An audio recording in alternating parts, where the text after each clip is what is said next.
राधे राधे जी, कैसे हो आप सब लोग। बहुत बहुत स्वागत करती हूँ आज की कैंडल वैक्स रीडिंग में आप सभी लोगों का। मैसेज कार्ड्स का भी उपयोग करूंगी, राशियां बताऊंगी, निशुस बताऊंगी, लेटर्स बताऊंगी जो भी दिखाई देंगे, और व्यक्ति क्या सोच रहा है ये तो मैं बताऊंगी। आपको सिर्फ इतना करना है, अभी के भी वीडियो को लाइक करो ताकि आपका और मेरा हो जाए एनर्जी एक्सचेंज, और रीडिंग आपके लिए रेजोनेट भी करे, आपकी लाइफ में पॉजिटिविटी भी लाए, हीलिंग भी लेके आए, और बस आपकी बात बन जाए। अपने व्यक्ति का नाम मन में 3 बार लेके रीडिंग देखना, उनका हंसता सा मुस्कुराता सा चेहरा याद करके रीडिंग देखना। सबसे पहले मैसेज कार्ड से मैं 10 कार्ड निकालूंगी, 5 इस तरफ रखूंगी और 5 उस तरफ, प्लस उसके बाद कैंडल वैक्स का चलेगा जादू, और हम देखेंगे आपके व्यक्ति के मन में आपके लिए क्या भावनाएं चल रही हैं। 5 cards from the message deck. Shri Radhe ले लो अपने व्यक्ति का नाम मन में 3 बार, इमेजिन कर लो उनको। Okay, the first card I am getting is the regret. Okay, mistrust. इस तरफ आपके कार्ड्स हैं, उस तरफ उनके कार्ड्स रहेंगे। 5 कार्ड्स आपके पहले, फाइनल डेस्टिनेशन, क्रश, फैसिनेशन। ठीक है, लेट्स सी उस तरफ क्या आ रहा है। इम्पेशंस, ये देखिए इम्पेशंस, आपके पर्सन की impatience. Presence, okay, imagination, togetherness. बड़े फेरी टेल वाले कार्ड्स आ रहे हैं आपके पर्सन के तो, ओहो क्या बात है। And opposing. ठीक है, चलिए यहाँ पे आ गए हैं कार्ड्स। अब मैं जरा वैक्स से एक बार आपकी राशियां वगैरह सब पता कर लूं। बुद्ध देव की एनर्जी लिए हुए हमारी कैंडल, कुछ ना कुछ आज अच्छी बात ही पता चलेंगी, कुछ अच्छी गाइडेंस ही मिलेगी आपको। एंड तक देखना रीडिंग, बस रीडिंग को छोड़ना मत। आप रीडिंग को बीच में छोड़ के चले जाते हो तो आपको पूरी तरीके से जो एनर्जी है रीडिंग की वो पता नहीं चल पाती है। राशियां पहले सुन लो, राशियां सुन लो। सबसे पहले तो मुझे एयर साइन सभी दिखाई दे रहे हैं, जेमिनी, लिब्रा, एक्वेरियस, तीनों, मिथुन, तुला, कुंभ, तीनों दिख रहा है। लियो, वर्गो, स्कॉर्पियो, सिंह राशि, कन्या राशि, वृश्चिक राशि, पाइसेस भी, मीन राशि भी। जो मुझे लेटर्स दिख रहे हैं वो मुझे R, M, F, C, D, O, I भी दिख रहा है। ईरा, ईरम, इस तरह का नाम हो सकता है। इंद्रजीत, इंदु, पी, टी, जी, एन, ये लेटर्स दिखते हैं। यहाँ पे लेटर एस भी दिख रहा है, लेटर एल, लेटर जे भी दिखाई दे रहा है। For that matter letter A भी दिखाई दे रहा है, अभी अभी बना है। ठीक है, नाउ ये हो गई राशियां, ये हो गए कुछ लेटर्स। नंबर्स, ओके, नंबर 7, ये रहा number 7, number 2, number 3, number 6, number 9, number 15, number 27, 31। या आपकी जन्म की तिथि या उनके जन्म की तिथि हो सकती है, नंबर 1 भी। ओके, नाउ आते हैं पहले आपकी फीलिंग्स पे। देखो, भरोसा आप बहुत खो चुके हो अपने व्यक्ति पे अब। ठीक है, वैसे तो आपने इस पर्सन पे बार बार ट्रस्ट किया है, बार बार ट्रस्ट करने की कोशिश की है, ऐसी बात नहीं है, बहुत बार आपने इस व्यक्ति पे ट्रस्ट करने की कोशिश की है, लेकिन यहाँ मुझे दिखाई दे रहा है कि आप इस व्यक्ति पे अब ट्रस्ट खो रहे हो। अब ये व्यक्ति अगर आपको ट्रस्ट दिलाने की कोशिश करता भी है, भरोसा दिलाने की कोशिश करता भी है, तो आपको होता नहीं है। पहले ट्रस्ट करते थे, अपने आप से ट्राई करते थे, व्यक्ति को बेनिफिट ऑफ डाउट दिया करते थे, आप दिखता था व्यक्ति गलती कर रहा है फिर भी उस पर ट्रस्ट करने का आप एक भ्रम रखते थे अपने मन में। और आज जब ये व्यक्ति आपको खुद से ट्रस्ट दिलाने की कोशिश कर भी रहा है ना, तो आपको ट्रस्ट नहीं आ रहा है। क्यों? क्योंकि आपने अपने चारों तरफ एक ऐसी बाउंड्री बना ली है जो कि आपको अपने पास्ट एक्सपीरियंसेस से मोटिवेटेड है। क्योंकि आपने अपने पास्ट के रिलेशनशिप में, नॉट पास्ट का रिलेशनशिप, इस व्यक्ति के साथ जो आपकी पिछली कुछ बातें और कुछ इंसिडेंट्स हुए हैं, उसने आपके कम से कम आपके दिमाग से यह भ्रम तो हटा दिया है कि आपका व्यक्ति विश्वास के पात्र है। यह भ्रम आपका जा चुका है।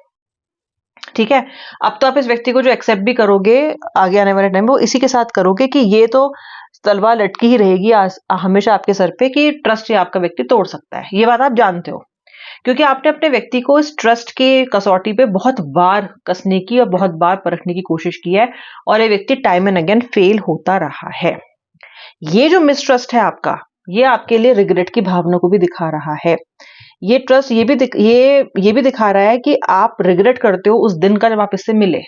आप रिग्रेट करते हो उस डिसीजन का जो आपने इसको एक्सेप्ट करने के लिए लिया। आप रिग्रेट करते हो उन सारे चेंजेस का जो आपने जीवन में इसलिए कर लिए कि आपको इस व्यक्ति को उसमें अकोमोडेट करना था या आपको उसके काबिल बनना था। आज आप अपनी लाइफ चॉइसेस को भी क्वेश्चन कर रहे हो। रिग्रेट की बहुत ज्यादा मुझे दिखाई देती है भावना। जहां पे ये सारी भावनाएं दिखती हैं कि आपका मन कहीं ना कहीं विद्रोह कर रहा है, अब कह रहा है कि तुम अभी चेतो जागो, वहीं पे ही मन का एक भाग ये भी है, लेफ्ट साइड कह लो राइट साइड कह लो, ये कह लो कि राइट साइड कह रही है कि यार नहीं, मिसट्रस्ट है, रिग्रेट है, नहीं बात जमेगी। वहीं दिल की लेफ्ट साइड कहती है कि आप इस व्यक्ति से अभी भी फैसिनेटेड हो, ये व्यक्ति अभी भी आपका क्रश है। क्रश का मतलब ये होता है कि ये अभी भी आपका फेवरेट इंसान है और आपको अभी भी कहीं ना कहीं ये लगता है कि फॉर गुड और फॉर बैड इस व्यक्ति के साथ आपका फाइनल डेस्टिनेशन, ये व्यक्ति ही आपका फाइनल डेस्टिनेशन है। यानी कि ना ही तो इस व्यक्ति से पहले कोई आपके जीवन में ऐसा आया है, आए हैं लेकिन ये एनर्जी लिए नहीं आया, और ना ही शायद कोई इसके बाद आ पाएगा। ये आप जानते हो, इसीलिए आप इस डोर को छोड़ भी नहीं पाते हो, क्योंकि आपको पता है कि इसके बाद कुछ है ही नहीं। इसके बाद आप किसी को उस तरीके से एक्सेप्ट नहीं कर पाओगे लाइफ में, आप उस तरीके से उसको प्यार नहीं कर पाओगे, उस तरीके से आप उसकी वैल्यू नहीं कर पाओगे जैसे आप इसकी करते हो। These are your emotions. और अगर आपने इस भाग से रेजोनेट किया, किसी भी भाग से, ये रीडिंग केवल और केवल आपके लिए है, इसको आप बिंदास देखो आगे। यहाँ पे मुझे ऐसा दिखाई देता है कि आपका जो पर्सन है वो आपको लेके अभी भी बहुत कुछ इमेजिन करता है। यानी कि एक तरफ आप ये सोच रहे हो कि शायद मेरा व्यक्ति मुझे भूल चुका है, वहीं इस व्यक्ति के माइंड में आप अभी भी हो, लेकिन ये व्यक्ति लगातार अपनी भावनाओं को अपोज कर रहा है, डिनाइल में रह रहा है। ये व्यक्ति लगातार ये कह रहा है कि अगर मैंने वापस उस तरफ रुख किया, अपने पर्सन की तरफ यानी कि आपकी तरफ, तो फिर से मुझे उसी तरह का रोज रोज का एक क्राइसिस नहीं, रोज एक ही तरह के सवाल जवाबों के अंतर्गत मुझे गुजरना पड़ेगा। बेसिकली इनको ऐसा लगता है कि आप इस रिलेशनशिप में एज अ पार्टनर कम और एज एन इन्वेस्टिगेशन ऑफिसर ज्यादा बन गए हो। ओके, अब देखो इसकी ब्रेजननेस आप इस तरीके से देख सकते हो अपने व्यक्ति की, कि उसको पता है कि आप ऐसे क्यों बन गए हो। ये उसने ही बनाया है आपको, ऐसा उसी ने तो किया है आपको, आप पहले ऐसे थोड़े ना थे। इसने ही तो बार बार आपका विश्वास तोड़ के बार बार आपको उस जगह पे लेके आके आपको ऐसा कर दिया है कि आप आज इन्वेस्टिगेट करने को मजबूर हो, क्योंकि आपको भरोसा ही नहीं होता है इन पे। लगातार आपके सवाल वहीं घूमते रहते हैं, लगातार आप उसी चीज पे वापस घूम घूम के आते रहते हो और उनसे पूछने की कोशिश करते रहते हो। तो ये वहीं आपको लेके आया, खुद से आपको लेके आया, लेकिन अब ये उसी को आपकी गलती बता रहा है, उसी को आपका जुर्म बता रहा है। ये नहीं सोच रहा है कि मैंने ही इस इंसान को ऐसा किया है, क्योंकि जब मैं इसकी लाइफ में आया था या आई थी तब तो ये ऐसा नहीं था, तब तो ये पर्सन ऐसा नहीं था, तब तो ये पर्सन बहुत खुशनुमा था, बड़ा अच्छा था, बड़ा इसने, और आपको तो पसंद, आप इनको पसंद भी इसीलिए आए थे क्योंकि आप एक बहुत ही चर्पी, बहुत ही जिंदा दिल इंसान हो, या कह लो कि थे। अब तो उन्होंने जिंदा दिल में से दिल भी निकाल लिया और जिंदा भी निकाल लिया, तो अब तो कुछ है ही नहीं इधर। ओके, जैसा कि मैं देख रही हूं आपको, जिस तरह रिग्रेट आपके अंदर है।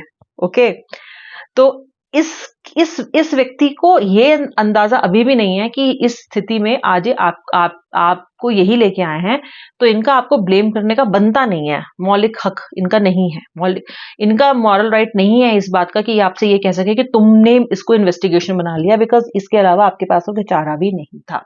ये व्यक्ति लगातार आज भी आपको लेके टुगेदरनेस को मैनिफेस्ट कर रहा है, यानी कि आप साथ में आओ। और कितनी भी एनर्जी आपके उनके बीच की कड़वी हो, कितने भी कड़वे हो गए हो आप, कितने भी कड़वे ये हो गए हैं, कितनी भी तरह की मिसअंडरस्टैंडिंग हो गई है, कितनी ही बेहद खराब असहनीय बातें आप इन्हें कह चुके हो या ये आपको कह चुके हैं, फिर भी no matter how much you both fight, no matter what the situation is, you are still on his or her mind 24/7। अब ये पहली इनको समझ में नहीं आती। इनको ये समझ में नहीं आता है कि इतना सब होने के बाद, इतना गहमा गहमी होने के बाद, इतनी कड़वाहट के बाद, इतना कुछ एक दूसरे को कह लेने के बाद, जबकि सामान्य तौर पे एक नॉर्मल सिचुएशन में यदि ऐसा किसी और के साथ हो जाए इनका, तो ये उसकी शक्ल भी दोबारा ना देखें। तो यहाँ ऐसा क्यों हो रहा है कि ये आपको भूल नहीं पा रहे, तो इनको समझ में नहीं आ रहा। और ज्यादा सोलमेट, TF, SM, कार्मिक, इन सब चीजों के अंदर गहरे में घुस का आपका व्यक्ति सोचता नहीं है, तो उसके लिए तो ये चीजें एकदम समझ से बाहर है कि उसकी एनर्जी इतनी आप पे फोकस अभी भी क्यों है, ये क्यों आपको इमेजिन करता रहता है, ये क्यों आपके साथ टुगेदरनेस, आपके साथ आपका साथ के लिए लॉन्ग करता रहता है, क्यों उसको आपका साथ अभी भी चाहिए, क्यों ये आपको भूल नहीं जाता। तो ये सवाल ही अपने आप से पूछ रहा है। ओके, इस व्यक्ति के मन में कभी कभी ये भी चीज आती है, ये मतलब इसके मन में कभी कभी ये भाव आ रहा है कि लाइफ बहुत छोटी है, कोई हम यहाँ पे एक लिमिटेड टाइम के लिए ही हैं, तो क्यों ना मैं उससे जाके मिल लूं, फिर मैं उससे जाके अपनी जो है, जो मेरा मिसअंडरस्टैंडिंग है वो क्लियर कर लूं। यानी कि मन इनको कहते आए ये चीज कि यार इतनी छोटे से जीवन में किसी को तुम इतना प्यार करते हो कि तुम्हारे माइंड में 24/7 है, why not go and meet that person. ये आपके व्यक्ति के अंदर एक भाव आ रहा है, आई कैन सी दैट। इधर पे वाइब्स ऐसी सी ही हैं कि ये व्यक्ति आपके बारे में ड्रीम कर रहा है, ये व्यक्ति आपको बहुत क्लोज फील कर रहा है, ये व्यक्ति ये सोच रहा है कि यार ऐसा ना हो कि इतनी बहुत देर हो जाए, ऐसा ना हो कि मैं इस व्यक्ति का साथ ही ना प्राप्त कर पाऊं, और क्यों मैं इतनी छोटी सी बात को, या क्यों मैं, चलो बड़ी बात भी हुई है तो क्यों मैं उसको तूल बना रहा हूँ, अल्टीमेटली तो ये व्यक्ति मेरे लिए मैटर करता है। तो इस पर्सन की जो थॉट्स हैं, फीलिंग्स हैं, इमोशंस हैं, वो आपके इर्द गिर्द घूम रहे हैं। बेसिकली आप बीच में हो और ये आपके चारों तरफ इस इमोशंस के साथ चक्कर काट रहे हैं। पास आने से फिर क्यों डरते हैं, क्यों नहीं? अब इतनी बड़ी बात ये सोच रहे हैं तो कायदे में तो उनको इसके ऊपर अमल करना चाहिए, आना चाहिए, बात करनी चाहिए। क्यों नहीं कर रहा है? इसलिए नहीं कर रहा है क्योंकि इनको आपके सवालों जवाब से बहुत डर लग रहा है।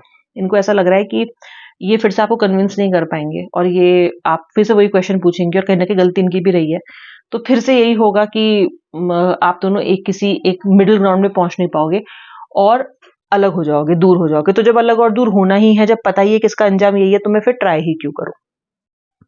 दैट इज द इमोशन, क्योंकि शायद ऐसा पहले कई बार हो चुका होगा। ओके, ये आपके व्यक्ति की फीलिंग्स है। अब आपके लिए गाइडेंस क्या है? ये तो आपकी फीलिंग्स हुई, उनकी फीलिंग्स हुई, तो फिर गाइडेंस क्या है आपके लिए? देखो, किसी भी व्यक्ति के इमोशंस को उसको खुद ही हैंडल करना पड़ता है। अपने मन में आई हुई शंका, अपने मन में आए हुए सस्पिशन, अपने मन की भावनाओं को उसे खुद ही काबू करके, खुद ही चैनलाइज करके सही दिशा में मोड़ना होता है। ठीक है, तो अगर आपको ऐसा लगता है कि आप अपनी बातें कह कह के इस व्यक्ति को बार बार फॉलो अप कर करके, कॉल कर करके, मैसेजेस भेज भेज के इनको दिमाग चेंज कर लोगे, तो नहीं।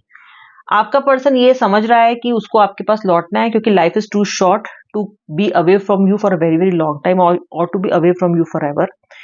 अब उसकी इस एनर्जीज को काम करने दो, उसको ये मंथन से गुजरने दो। ओके, क्योंकि आप इस इसमें जितना इनको समझाने की कोशिश करोगे, जितना इनको सोलमेट, डीएफ, डीएम और ट्विन फ्लेम का ज्ञान दोगे, ये व्यक्ति उतना ही अगेंस्ट होगा आपके, क्योंकि वो ये सब चीजों में इतना ज्यादा मानता भी नहीं है और उसको फर्क भी नहीं पड़ता। तो आप ज्यादा इमोशनल होके इसको ज्ञान ना बांटो, ना ही आप इनको डेस्परेटली चेस करो, क्योंकि आपकी डेस्पिरेशन इस व्यक्ति के जो थॉट प्रोसेस है उसको मडी करेगा, क्योंकि वो जिस भाव से सोच रहा है, कहीं ना कहीं आप उसको डिस्ट्रैक्ट कर दोगे फिर से किसी और चीज पे। और जब जब आप इसको चेस करते हो, तो ये व्यक्ति के अंदर एक ईगो की पावर और ज्यादा बूस्ट हो जाती है। ओके, क्योंकि ये व्यक्ति ऐसा है कि इसको अच्छा लगता है कि आप इसे चेस करो, इसके पीछे पड़े हुए, जब आप सारा काम कर ही रहे हो। अभी तो वही बात हो गई कि स्कूल में एक बच्चा है जो आपको होमवर्क रोज कर दे रहा है आके, ठीक है, रोज आपको टीचर होमवर्क देती है, पर वो आपके बिहाफ पे बच्चा कर रहा है, कूद कूद के आके कर रहा है, तो आप खुद क्यों करोगे? आप तो उसी पे डिपेंडेंट हो जाओगे कि यही करेगा मेरी प्रॉब्लम सॉल्व, मैंने क्या करना है।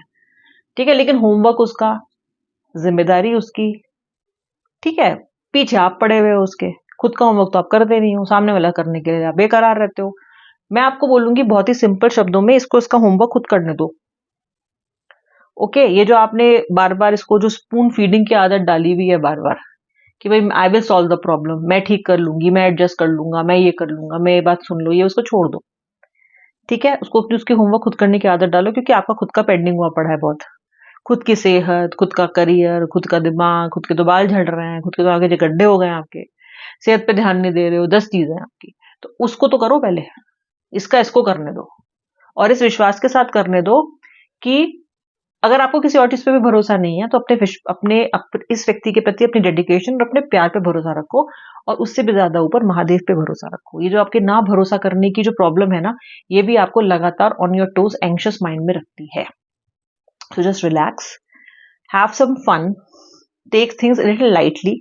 हर चीज का भार आप इन्हें नहीं उठा रखा, और आपके भार उठाने से कुछ होगा भी नहीं।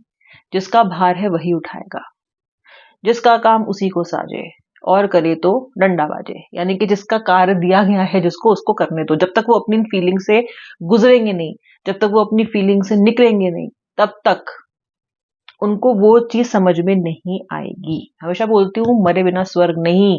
इस व्यक्ति को यदि स्वर्ग तक पहुंचना है, यदि इस व्यक्ति को अपनी भावनाओं को समझना है, तो उसको इस जर्नी को खुद तय करना होगा। So stop simplifying the journey for this person and start focusing on your self.